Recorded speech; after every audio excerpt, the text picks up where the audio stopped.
looks like they're in the shadows. It's hard enough to keep people awake as is. That's going to be tough.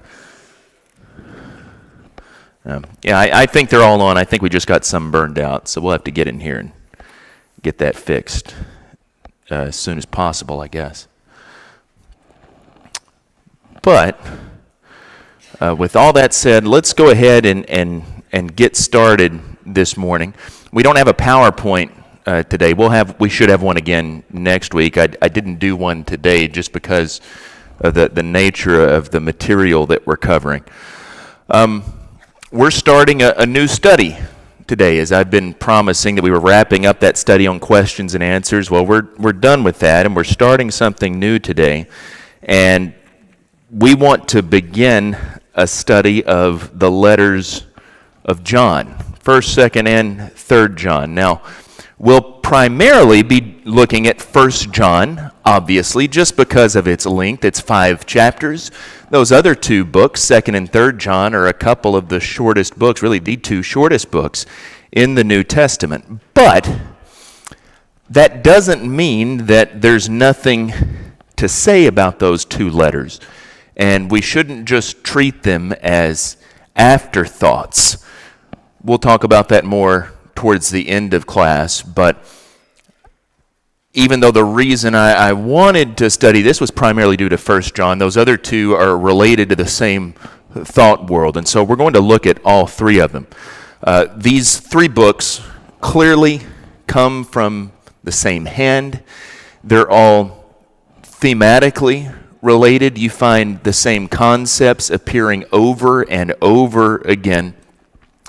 Again, we'll talk towards the end about the relationship that exists between these 3 letters. But they're also distinct in terms of their form. 1st John is very different in terms of its form from 2nd and 3rd John. They're distinct in terms of their content. So we want to note those things when we get into them in more detail, but because of their common concerns, it's good to study them together because they all combined help us to interpret each other. But talking about those concerns, and even the fact that I said I really wanted to study 1st John in particular, that raises the question, why? Why study these books? Why study these letters?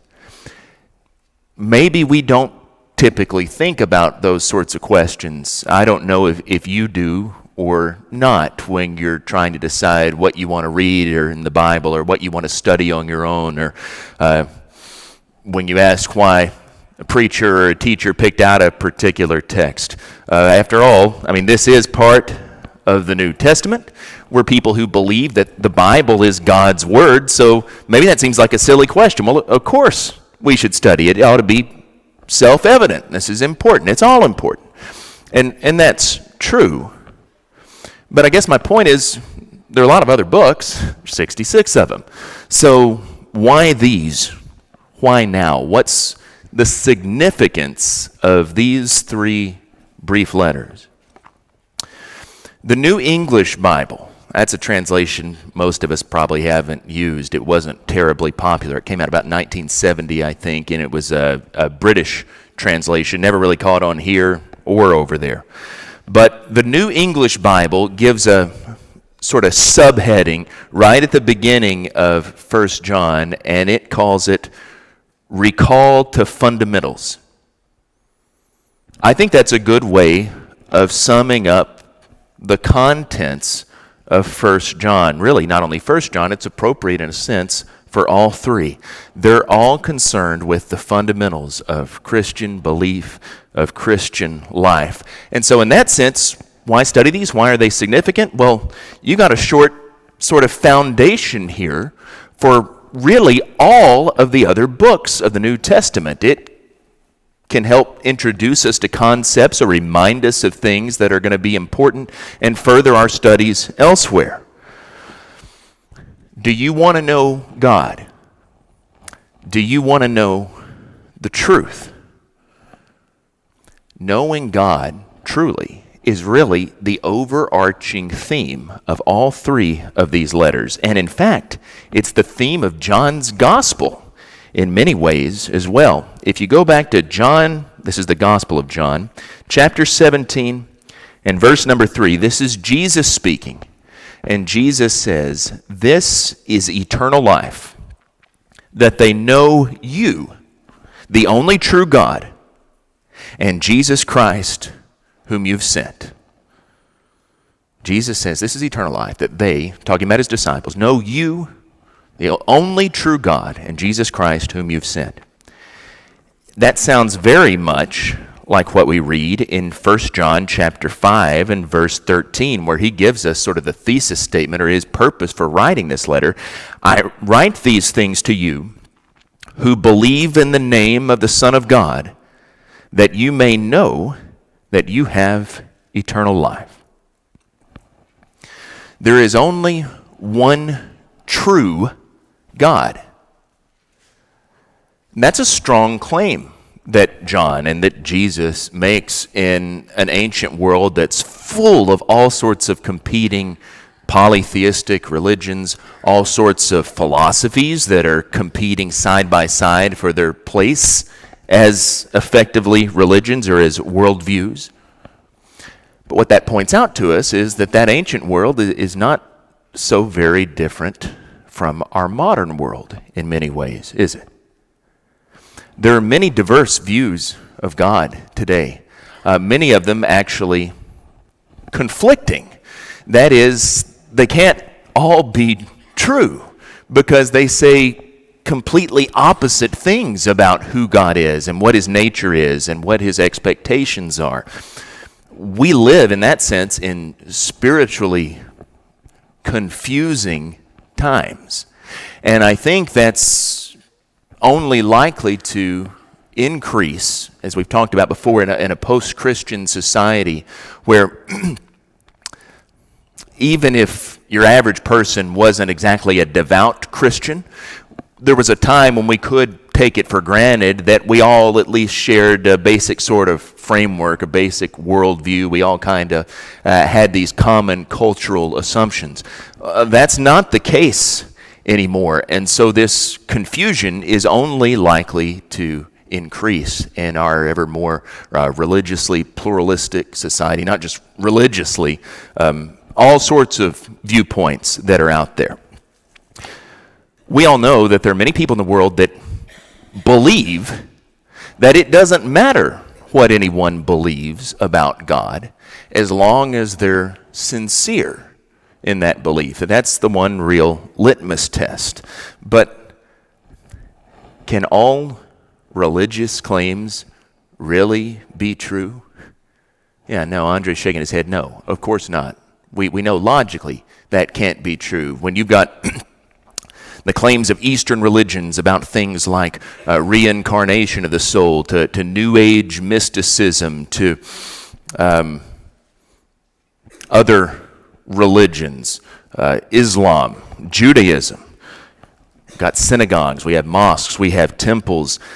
Many of these ideas are contradictory to each other by their nature. So, I mean, just as an intellectual exercise, it is at least a logical possibility that none of them are true.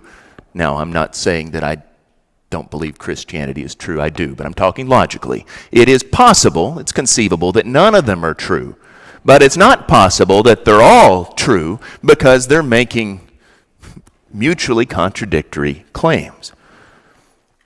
And the whole point of this is John is writing his letters in spiritually confusing times, and he's writing to people who are dealing with conflicting, contradictory ideas about Jesus. And he does that because he wants his audience to know the truth. And because they know the truth, to have assurance, to have confidence. All that's to say, that sounds pretty relevant to me. I think there's a lot in here that applies to us, especially when we begin to work out the implications of living out that truth that John teaches in our lives. So today we just want to introduce these three books with some general comments about their background, author, composition, that sort of thing. And next week we'll start to get into the text specifically. But let's talk first of all about the author. Now, when I ask who wrote 1st, 2nd, and 3rd John, might seem like a stupid question. I mean, it's right there, right? Biggest date, John. John wrote them. There's a sense in which I think questions about authorship, especially as it relates to these books, don't really matter too much, in that our interpretation of them doesn't really hinge on who the author was, the way that it does, with some of Paul's letters, when we can relate those to specific events in his life. That knowledge can be kind of important because it influences the way that we understand what he's writing. There's not really anything in these books that's historically conditioned in that same way, that we have to know that it was John to be able to understand them properly. With that said, I think that some of what we find in these books becomes a lot more personal, and by extension becomes a lot more meaningful if we have a real sense of who wrote these. So, according to the most ancient tradition of the church, all 3 of these letters are attributed to John. So there's the short answer. Dummy, why are you asking this question? They're all written by John. But who is John? Most commonly, this was and is believed to be the Apostle John, one of the 12. Now, help me out. What do we know about John the Apostle? This could be anything. Yeah, he's a fisherman. In fact, his whole family was, right? He was in a fishing business with his brother James. They're sons of a fellow named Zebedee. They were all in the fishing business together.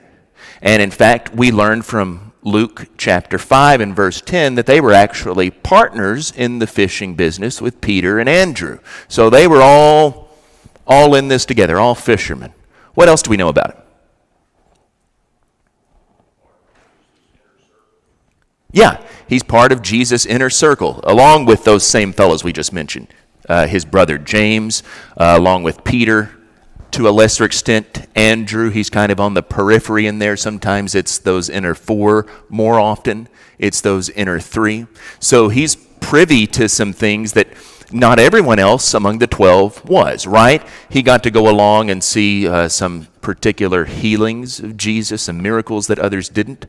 He saw the transfiguration when others didn't. He was permitted to go there into the Garden of Gethsemane, deeper into it on the last night of Jesus' life when he was praying. What else? You know more about John than that. Come on. We know he was exiled in his later life. Yeah, we don't know that from the New Testament per se, except depending on how you read Revelation.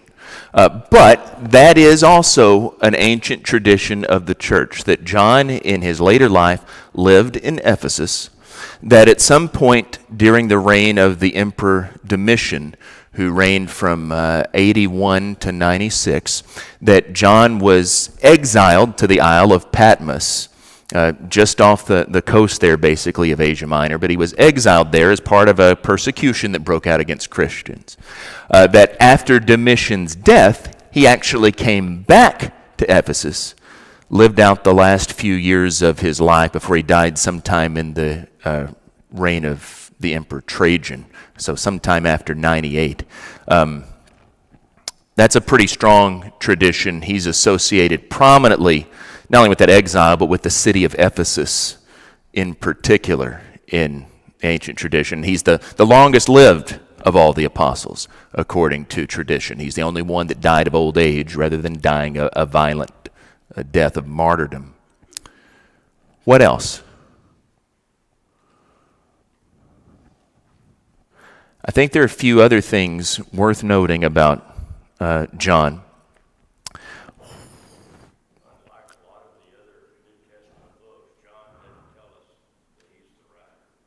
Yeah, that's true. That's why there is this question, right? These are anonymous. And while the Gospels are all anonymous, you say, unlike a lot of the other New Testament books, you're right in that it isn't really true of the letters, right?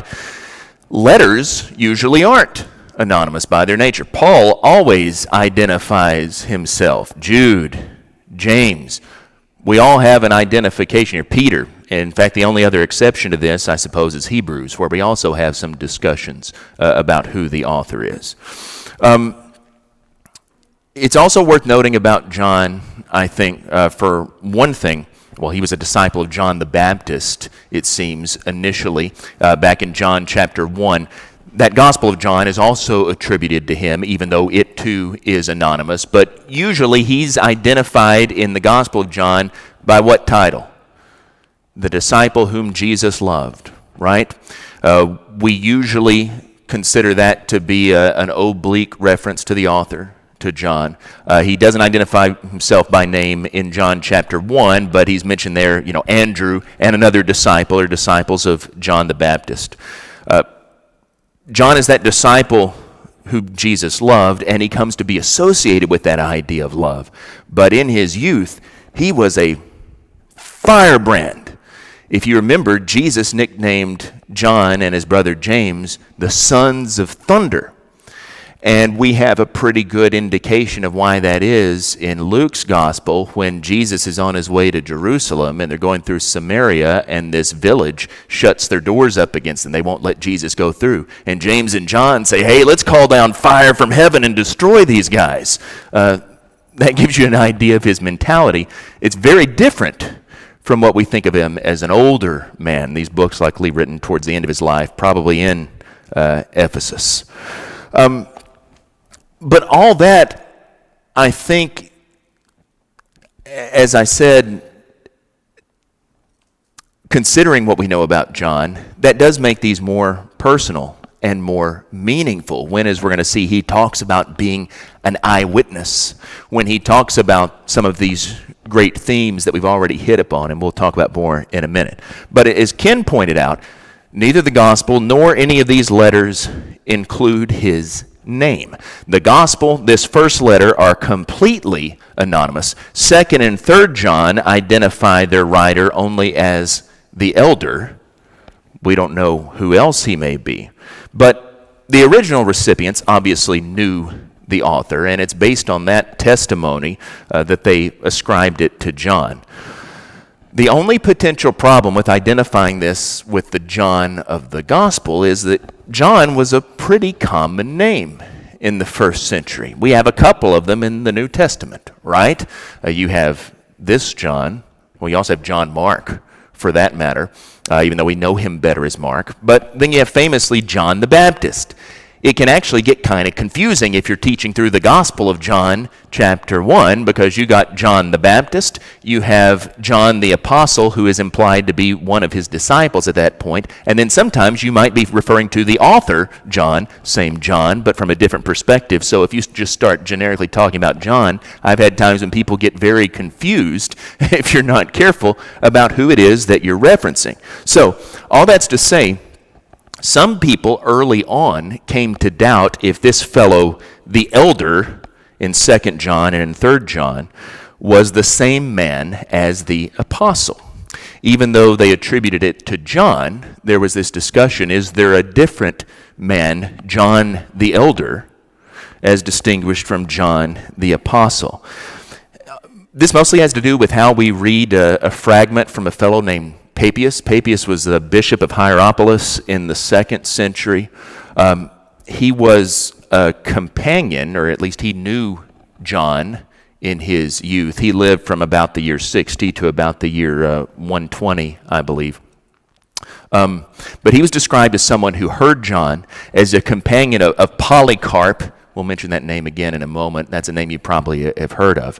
But Papias gives us a lot of information about the authorship of the Gospels, but part of the problem is his work only survives in fragments. We don't have his actual works. We only have where they were quoted at length by Irenaeus, a late 2nd century writer, and by the church historian Eusebius, writing in the early 4th century. Well, Papias mentions John twice.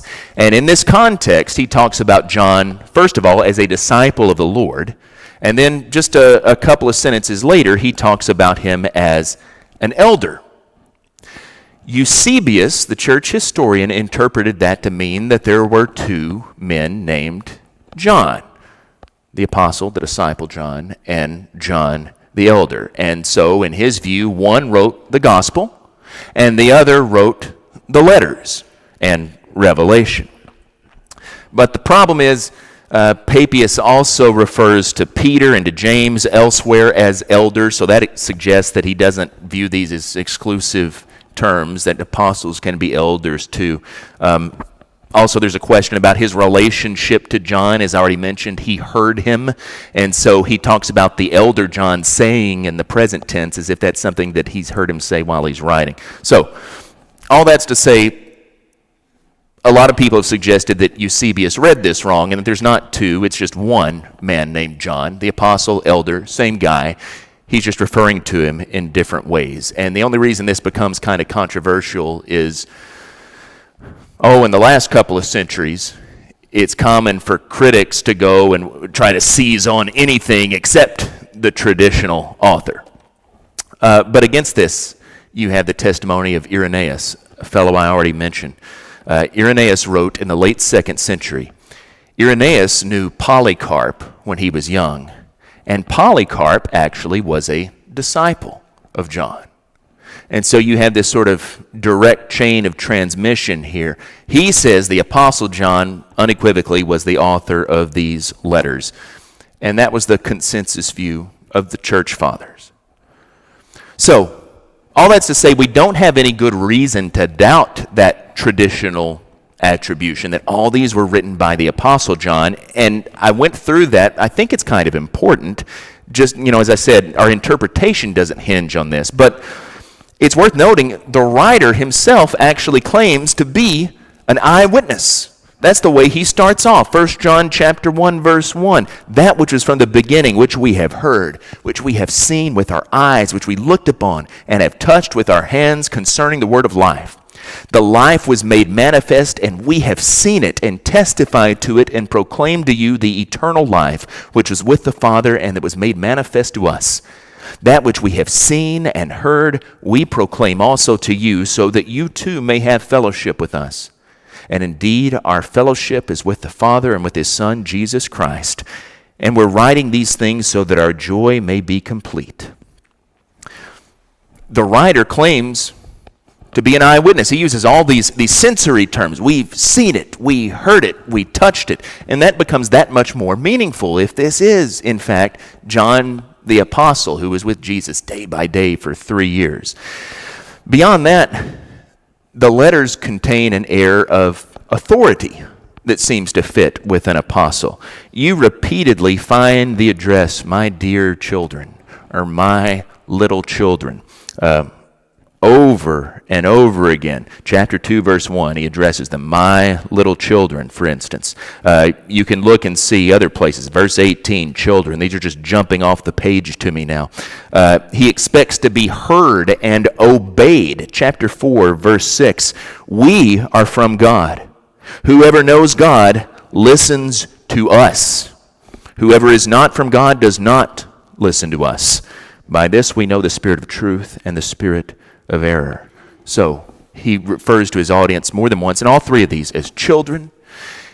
There's this definite sense of authority that he expects to be obeyed. He condemns error in no uncertain terms. You back up to the beginning of this chapter, chapter 4. Beloved, do not believe every spirit, but test the spirits to see whether they're from God. For many false prophets have gone out into the world. By this you know the Spirit of God. Every spirit that confesses that Jesus Christ is come in the flesh is from God, and every spirit that does not confess Jesus is not from God. This is the spirit of the Antichrist, which you heard was coming and now is in the world already. Little children, you are from God and have overcome them, for he who is in you is greater than he who is in the world. They're from the world, therefore they speak from the world, and the world listens to them. And then he says, as we've already read, we are from God. So he condemns error strongly, not just here. You could look all through this book. I'm talking about the general sense of authority that emerges here. Those are just examples. But that indicates to me he's speaking like an apostle, like someone with authority given by God. And the relationship between these three books and the Gospel of John, if you look at the vocabulary that's used, if you look at the themes that come up again, I mean, we read 1 John chapter 1, verses 1 through 5, when he's talking about that which was from the beginning, which was seen, heard, etc. How much does that sound like the beginning of John's Gospel? In the beginning was the Word, and the Word was with God, and the Word was God, etc. All this indicates that whoever this fellow was, it was almost certainly the same person who wrote the Gospel and these three letters, all four books. Even if it weren't traditionally attributed to John, just from reading these, our assumption would be that the same guy wrote all four of these. But as I've said, I think there's good reason to suppose it is the Apostle John. So why did he write these? That's the next natural question. The thing about letters in the New Testament, just like all of the other letters, these are occasional documents. That's the way scholars refer to them. And by talking about them as occasional documents, all we mean is that some specific circumstance occasioned them. That is, there's some goings on. Something happened in history, some situation that caused them to be written. Think about Paul's letters. This is where knowing the author might be a little bit more important when you think about the things in Paul's life. Think about all the trouble he's dealing with some of these churches. So like in 1 Corinthians, we know that they wrote a letter to him because he mentions it. And then he says, now concerning the things you wrote about. And then we have throughout the rest of that letter, concerning this, concerning that. He's answering their questions. So there's a historical circumstance that occasioned that. 2 Corinthians, they've received that first letter and they haven't responded to it quite as well as they should have in some ways. There's some false teachers, so he's writing again. So all that's to say, because these letters were written to deal with specific historical circumstances, having some understanding of what was going on is helpful for interpreting the letter itself. Wouldn't you agree with that? Just makes sense. If you're going to understand the book right, it helps to know why it was written. The problem with that, okay, I've said that's helpful on the one hand. The problem is, also just like every letter in the New Testament, we know that some event caused it to be written. There's a reason for it. But we also don't have the other letters or the other side of the story. That is, what was written to them or what was going on. We don't have this account from outside. So in other words, we have to infer what was going on just from what we got here itself, reading between the lines. That is, by its very nature, a subjective task. We're doing some speculating. We're doing some best guessing, and that is dangerous on some level, potentially dangerous, because what I've seen before in some commentators, they'll read from this text and then they'll create, this is the situation that must have been going on, and then we read that situation back into everything that we find in the text. It becomes this sort of feedback loop, right? But the problem is, if your reconstruction of what was going on wasn't right, then your interpretation might be wrong. So we got to be really careful with this, just interpreting things through the lens of the situation we reconstruct. You have to do that to some extent, but if you go too far, you can kind of fall in love with your own theory and get away from what the text actually says. So, bare minimum, what can we say for certain about what's going on that causes John to write these? Some sort of disagreement had occurred in the church or churches that John is writing to here. And he's concerned that they adhere to right teaching, to right belief about Jesus. It seems really clear from reading 1 John that there were some false teachers. Some commentators will refer to these as secessionists because it seems that they left the church. So in chapter 2, verses 18 and 19, he says, "Children, it's the last hour. As you've heard that Antichrist is coming, so now many Antichrists have come. Therefore we know that it's the last hour. They went out from us," so they've left the faith, "but But they were not of us, for if they had been of us, they would have continued with us. But they went out, that it might become plain that they all are not of us. So there are these false teachers who had left the church, left the faith. They were denying, for one thing, that Jesus is the Christ. Down in verse 22, who is the liar? But he who denies that Jesus is the Christ. This is the Antichrist, he who denies the Father and the Son. They denied that Jesus had come in a body of flesh. We read this already in chapter 4, verses 1 through 3, where John talks about testing the spirits. Every spirit that confesses that Jesus Christ has come in the flesh is from God, and every spirit that does not confess Jesus is not from God. This is the spirit of Antichrist. So we can say those things at a bare minimum. There's some sort of false teaching. It seems that these false teachers had left the church, and they're teaching some strange doctrines about Jesus, that he's not the Christ, that he's not in the flesh. Scholarship on John's letters throughout the late 19th to 20th century was really focused on trying to figure out who the enlightened, truly initiated, you'd possess that secret knowledge. The Gnostics believed that matter was evil. Spirit was good, matter was evil. And so sometimes, because of that, they believe that essentially you should just sin as much as you want because it shows how enlightened you were, that your sin couldn't touch your spirit. This lawless tendency that the spirit was pure while the flesh indulged in sin, and you're just sort of exposing the lie. It could be that that's what John's talking about when he talks about in chapter 1, verse 8 and verse number 10, that if anyone says he has no sin, the truth is not in him. More specifically, it's been read against the error of Docetism. Docetism is just the idea that Jesus didn't have a literal fleshly body. It's rooted in that concept again, that spirit's good and that matter is evil. So it's denying that Jesus came in the flesh, because your body's evil after all. So how could the Son of God actually have a body of flesh and blood like you and me? It must have just been an illusion. He only appeared that way. And so this prologue that drives home the physicality of Jesus, remember we read it, we've seen it, we've touched it, we've heard him. It was thought to be teaching directly against that. Maybe even more specifically, some reconstructed this as being against the error of a fellow named Corinthus. By tradition, this heretic Corinthus was a contemporary of John there in the city of Ephesus. And he taught some of these Gnostic ideas, and he taught specifically that the Spirit of Christ descended on the man, Jesus of Nazareth, at his baptism. And then it left him in the Garden of Gethsemane, a heresy that's been traditionally referred to as adoptionism. So that Jesus of Nazareth and the Christ, two different beings, and it came on him and it went out again. This idea of spirit good, matter bad.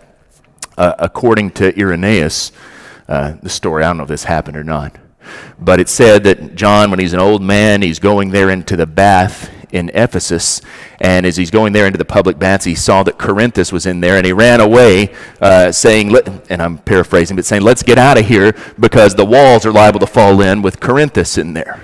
I don't know if that happened or not, but it's a good story. Any of these may be true, and they're useful to some extent, but my point is, I don't think they're really necessary, these really intricate reconstructions, to understanding the books. Yes, there were false teachers. Yes, they were teaching some strange things about Jesus' nature, about sin. Yes, they went out from the church, but I don't know that we need to identify who they were exactly or why they left, because John's primary concern, if you just take him at his word, read the text for itself, his primary concern isn't to be an apologist, to try to defend, and debate with these false teachers. His primary concern is for the church that he's writing to, that they stay true. He's writing what is true, not so much trying to refute what's false. He doesn't directly address those false doctrines that have invaded, which is why we have to guess so much. It's just based on reading between the lines here. There was some real historical situation, yeah, obviously, but we don't really know what it was. And what's far more important is how he defines orthodoxy. That is, what is true, what is right, what he wants them to believe, the true doctrine.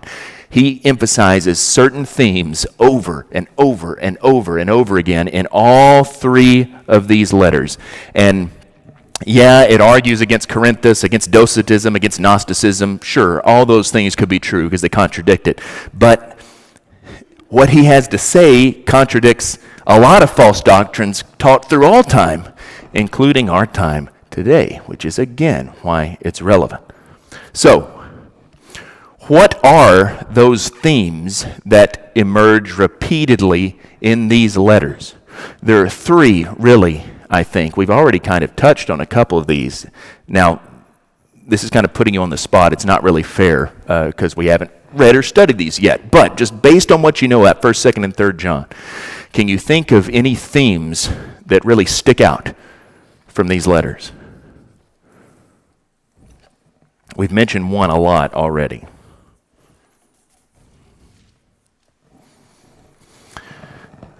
The first one, being strong in the faith. Yeah, that I would say truth. That's the first one. We've mentioned that a lot. Being strong, being rooted in that true faith. Truth is something that comes up again and again and again. We've already talked about that, but in particular, he talks about the Christian message, the faith. He talks about the conduct it requires. And he talks about that in terms of truth. So, 1 John chapter 3, verse 19. By this we shall know that we are of the truth and reassure our hearts before him. For whenever our heart condemns us, God is greater than our heart, and he knows everything. He goes on from there. He talks about keeping his commandments, believing in his Son, Jesus Christ. But that's what it means to be of the truth. Same thing, 2 John, verse 1, the elder to the elect lady and her children, whom I love in truth. And not only I, but also all who know the truth, because of the truth that abides in us and will be with us forever. Grace, mercy, and peace will be with us from God the Father and from Jesus Christ, the Father's Son, in truth and love. I rejoiced greatly to find some of your children walking in the truth, just as we were commanded by the Father. Christians are people of the truth. They walk in truth. He rejoices when he finds that. 3 John, verse 1, the elder to the beloved Gaius, whom I love in truth. Beloved, I pray that all may go well with you and that you may be in good health as it goes well with your soul. For I rejoiced greatly when the brothers came and testified to your truth, as indeed you are walking in the truth. I have no greater joy than to hear that my children are walking in the truth. Over and over again, in all three of these letters, truth is emphasized. And you see this come out even in slightly different terms, but if you see where he's talking about walking in truth, that should bring to mind something else John talks about walking in light versus walking in darkness. It's the same idea, just in different words. But that sort of duality again comes up a lot. Light expressing the pure character of God. Light shining in the darkness, that revelation of truth that dispels that darkness of ignorance. God is light and it shines in the darkness, and people live in the light in the right way. The flip side of that is that darkness is of the world. It's that evil character. A second related theme is righteousness. Truth and righteousness, they go hand in hand. Just, fair, righteous behavior is that which is in accordance with God's command. Those who are of the truth, those who are of the light, they do God's will. So, back to 1 John chapter 3, verse number 4. Everyone who makes a practice of sinning also practices lawlessness. Sin is lawlessness. You know that he appeared in order to take away sins, and in him there is no sin. No one who abides in him keeps on sinning. No one who keeps on sinning has either seen him or known him. Little children, let no one deceive you. Whoever practices righteousness is righteous as he is righteous. Whoever makes a practice of sinning is of the devil, for the devil has been sinning from the beginning. The reason the Son of God appeared was to destroy the works of the devil. No one born of God makes a practice of sinning, for God's seed abides in him, and he cannot keep on sinning because he's been born of God. By this it is evident who are the children of God and who are the children of the devil. Whoever does not practice righteousness is not of God, nor is the one who does not love his brother. Or we could think of chapter 1, too. We all know it. If we walk in the light, as he is in the light, and so on and so forth. There is this repeated emphasis on keeping God's commandments. Now, he doesn't spell out what those commandments are the same way that we might find in, say, Paul's letters, but the whole idea, the point is obedience to God in general. That's the main concern. Third big theme, what is it? This is not a trick question. What's the first thing you think of when you think of 1 John? You should know this. Love. Yeah, that's right. Not a trick question. Love. That's the other big theme that comes out. We've already read about it some in some of these passages we've mentioned. The word agape and its cognates occurs 62 times in these three letters. By comparison, that's out of 310 occurrences in the whole New Testament. So think about how short these letters are. 20% of the occurrences of agape in the New Testament occur in these three little books. Even if you include that to the other primary word for love in the New Testament, phileo, we only go up to 365 occurrences. So we're at about 1/6 even then. The point of this is love is a theme in John's letters that is unparalleled in the rest of the New Testament. For all of his emphasis on right doctrine, that is truth. His main concern seems to be right conduct.